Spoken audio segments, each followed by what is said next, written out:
ముఖ్యమంత్రి అంటే పోలేదు. మరి మీ కార్యకర్తలకి, మిగతా నాయకులకు అంటే వాళ్ళు కూడా భయపడరా? మీరు కూడా భయపడరా?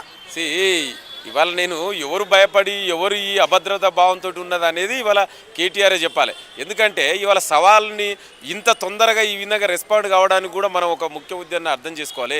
ఇవాళ ఎక్కడ కేటీఆర్ స్పందించకుండా హరీష్ రావు స్పందిస్తే హరీష్ రావు ఎక్కడ బీఆర్ఎస్కి లీడర్ అవుతారో, లేదా కవిత మాట్లాడితే ఆమె ఎక్కడ లీడర్ అవుతారో, వాళ్ళిద్దరి కంటే ముందుగా నేనే మాట్లాడని ఆతృతతో చేస్తున్నటువంటి వ్యవహారం తప్ప కేటీఆర్కి దాంట్లో చిత్తశుద్ధి లేదు.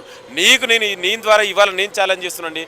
నీకు దమ్ము ధైర్యం ఉంటే ప్రధాన ప్రతిపక్ష నాయకుడు కేసీఆర్ మీరిద్దరు అసెంబ్లీకి రండి. డెఫినెట్ కూడా ఇవాళ ముఖ్యమంత్రి మా మంత్రులు సమాధానం చెప్పడానికి సిద్ధంగా ఉన్నాం.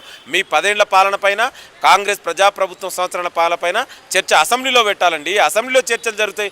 రేపు రమ్మని మరి చర్చ అసెంబ్లీలో మీరు ఇవాళ మాట్లాడమండి, కేసీఆర్ని స్పందించమండి. అసెంబ్లీకి గురించి మరి వస్తారో రాదో దాని గురించి చర్చించండి. ఏం మాట్లాడతారండి? ఏది పడితే అది మాట్లాడితే ఇవాళ తెలంగాణ ప్రజలు కేటీఆర్ చేసిన వ్యవహారాన్ని చూసి ఏదో చిన్నపిల్లల ఆటలు ఎక్కువ ఉంది. ఇవాళ తెలంగాణ ప్రజలు నవ్వుకుంటారు కేటీఆర్ మాట్లాడే ఈ వ్యవహారాన్ని అంతా కూడా చూసి. మీకు దమ్ముంటే అసెంబ్లీకి రండి, చర్చ ఎన్ని రోజులైనా పెట్టడానికి మేము సిద్ధంగా ఉన్నాం.